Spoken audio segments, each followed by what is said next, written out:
Salut YouTube, j'espère que vous allez bien. Alors aujourd'hui on va se retrouver pour faire la crédence de la cuisine. Euh, donc là je suis en train de tracer les endroits où je veux que les carreaux s'arrêtent. Donc là en gros je vais avoir une crédence sur la totalité de la surface, donc depuis le bord du mur jusqu'à ce scotch, pour avoir toute la partie cuisson avec la hotte. Donc ça ira du plan de travail jusqu'à la hotte. Et sur le reste du plan de travail, je veux que ça s'arrête à peu près à cette hauteur là. Donc c'est la hauteur de 4 carreaux. La crédence on va la faire avec des carreaux type métro en pose décalée. Euh, donc je veux qu'il y ait à peu près 4 carreaux pour que ça protège quand même bien le mur, surtout au niveau du lavabo, enfin de l'évier qui peut avoir des éclaboussures, ce sont quand même suffisamment haut. Allez, c'est parti.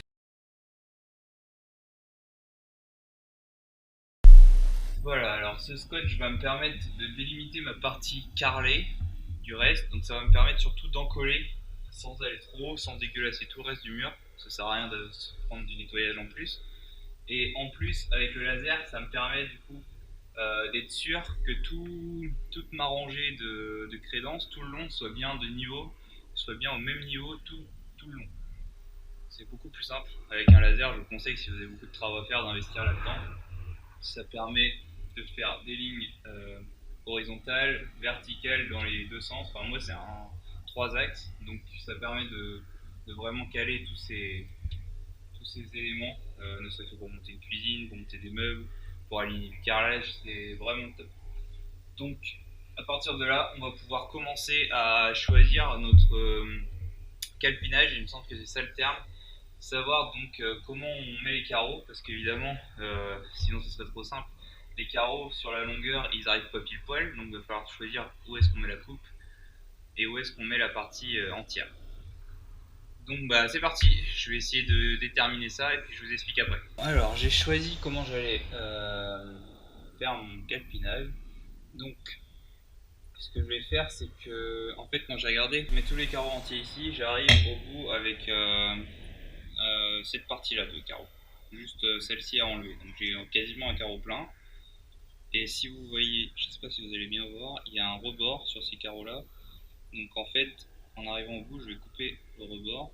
Si Ce qui va me permettre en fait, ça va être plus simple pour faire la finition, parce que si vous voyez entre un carreau coupé et l'autre, l'épaisseur n'est pas la même. Donc du coup j'ai choisi de finir de ce côté visible où on va pouvoir voir ici on va voir le coin. Du coup je pense que c'est une meilleure solution de finir avec les carreaux tous coupés, parce que du coup l'angle sera plus uniforme. Et en plus, ça devrait pas faire moche parce que le carreau est quasiment entier, donc il va pas y avoir un tout petit morceau de carreau, ça va pas terrible. Et du coup, à l'autre angle, commencer avec un carreau plein. Et du coup, quand je fais l'autre partie de la crédence, je commencerai aussi avec un carreau plein de ce côté-là pour que ça fasse une bonne liaison jusqu'au bout. Donc voilà, du coup, on va partir sur 4 carreaux d'épaisseur ici.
Alors, on se retrouve le lendemain. Ça, c'est ce que j'ai fait hier. J'ai enlevé tous les petits croisillons. Donc déjà, on peut voir un premier aperçu de ce que ça va donner. La première chose à faire dès le lendemain, c'est prendre un cutter et d'aller enlever tous les petits bouts de colle qui dépassent pour tous les ranger. Donc, je vais prendre les ranger une par une et les verticales aussi.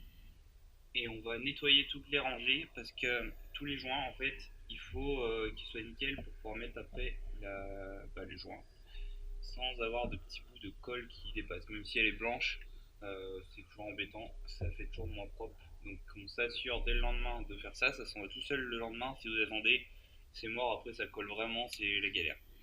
Donc allez, on va faire ça.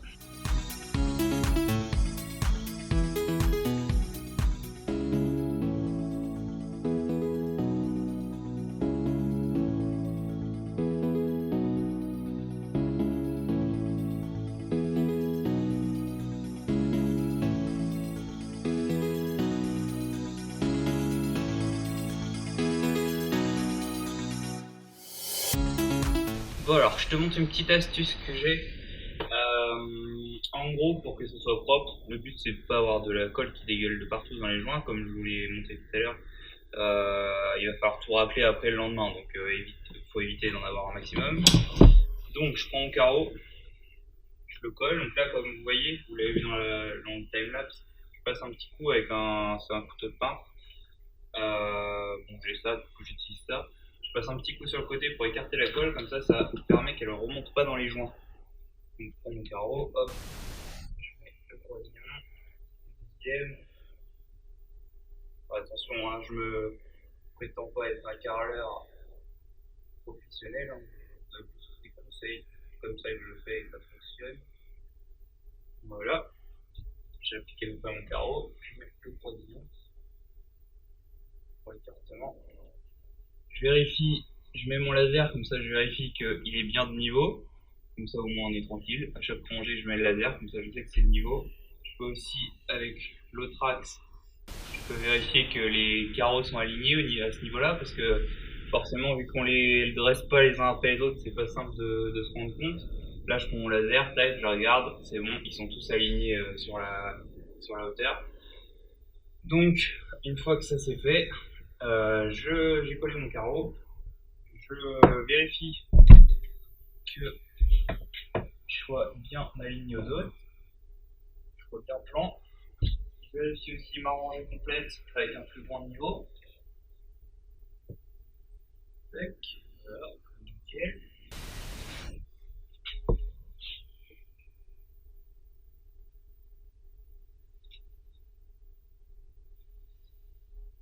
Et je prends mon couteau de peintre, je fais un petit coup de spatule, tac, j'enlève le surplus,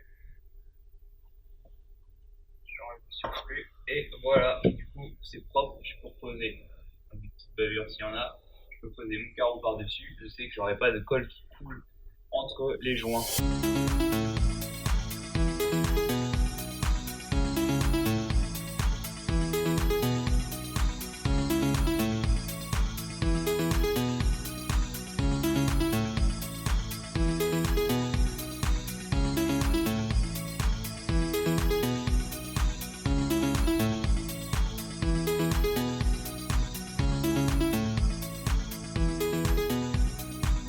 Allez, on va continuer la crédence du coup de la cuisine, donc la deuxième partie du plan de travail. J'ai fait mon calpinage, du coup je sais comment je vais pouvoir commencer et surtout finir. J'ai préparé mon scotch sur les pourtours pour donc éviter évidemment de foutre de la colle partout, même si je vais renduire le mur après avant de le peindre. Il faut quand même éviter d'en foutre partout, et j'ai les trous des prises électriques. Donc du coup,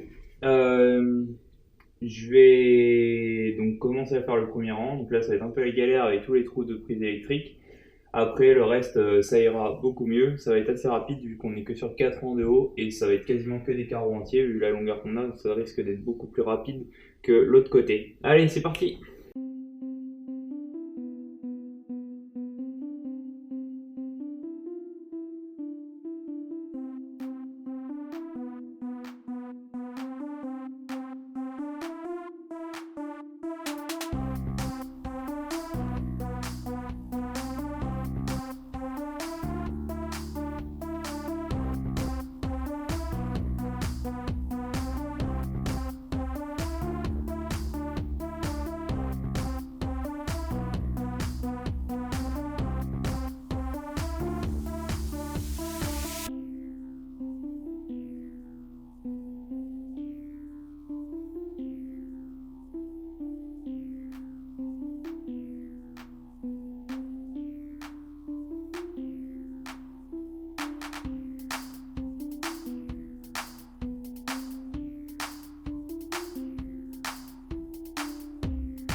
Alors c'est parti, on va pouvoir commencer à faire les joints de la crédence. Donc pour ça j'ai choisi du joint blanc de chez Weber. Donc là c'est du joint idéal salle de bain, c'est-à-dire qu'il est hydrofugé et anti-moisissure, donc ça ira très bien pour une cuisine parce qu'il peut toujours y avoir des projections d'eau.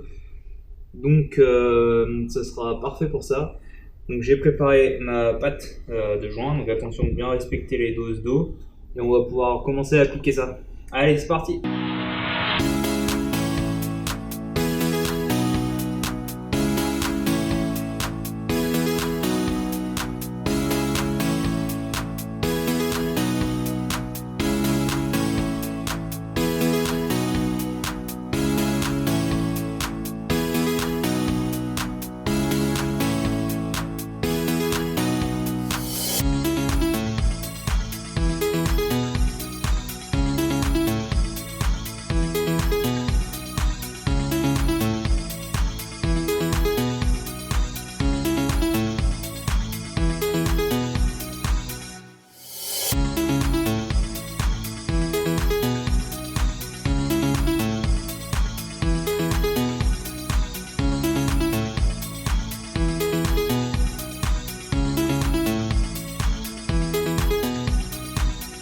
Bon, alors ensuite, après avoir appliqué le joint et l'avoir laissé sécher un petit peu, en gros l'idée c'est qu'il commence à tirer un peu sur le carrelage, on le voit sécher, faire un peu de poussière en gros.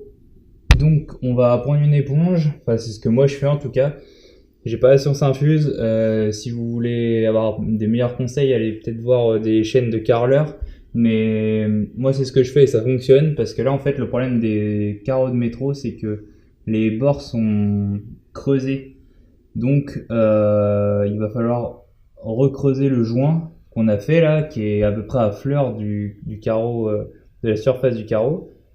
Et il va falloir le recreuser pour pouvoir atteindre la vraie épaisseur des joints. Donc c'est vrai que cette pose de carreaux de métro utilise beaucoup de joints.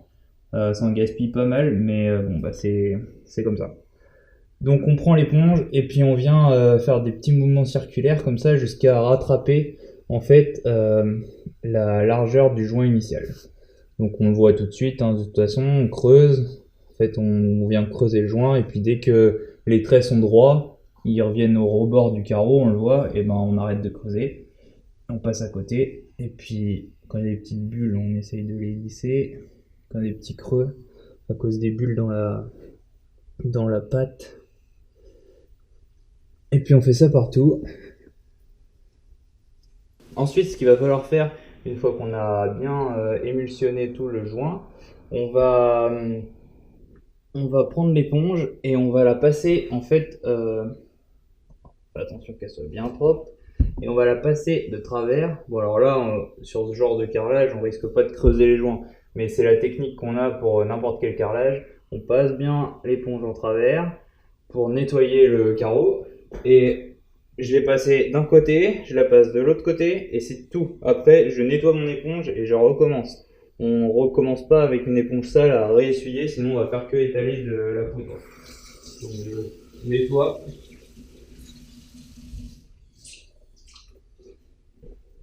Et je repasse un coup à côté. Un coup de l'autre côté et ainsi de suite. Et une fois qu'on a fait ça, c'est terminé. On va juste laisser sécher le joint jusqu'à ce que la surface devienne sèche au toucher. Et là, on va passer un coup avec un chiffon sec pour enlever toute la poussière de joint qu'il va y avoir sur les carreaux. Et ça sera terminé. Là, donc, je reviens sur cette partie-là que j'ai fait avant la deuxième partie, qui du coup est maintenant sèche.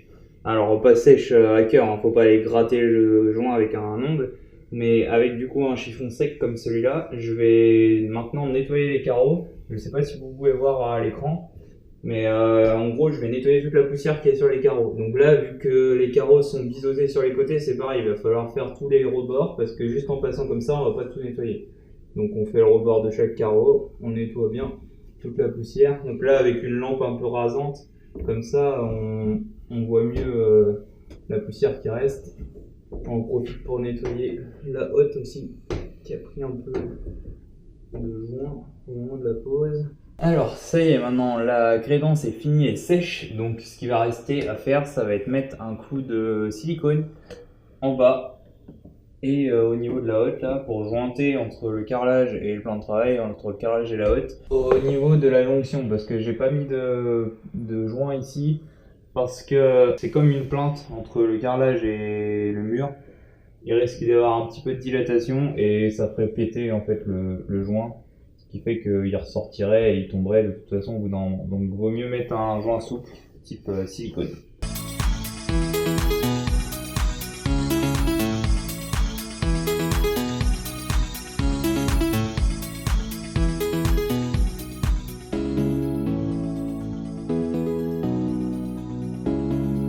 Et voilà, ça y est, j'ai terminé les joints.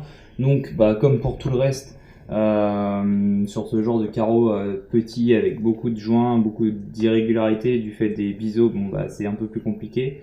Faut être juste plus patient et faire attention à pas laisser du silicone entre les carreaux ou sur les carreaux. Mais ça se fait quand même. Donc, j'espère que cette petite vidéo sur la crédence vous aura plu. Moi en tout cas je suis très content du résultat, c'est aussi bien que j'imaginais, donc c'est très bien. Si c'est le cas, n'hésitez pas à mettre un pouce bleu, à mettre un petit commentaire si vous avez des questions. Et dans tous les cas on se retrouve dans une prochaine vidéo pour la suite des travaux dans la maison. Allez, salut!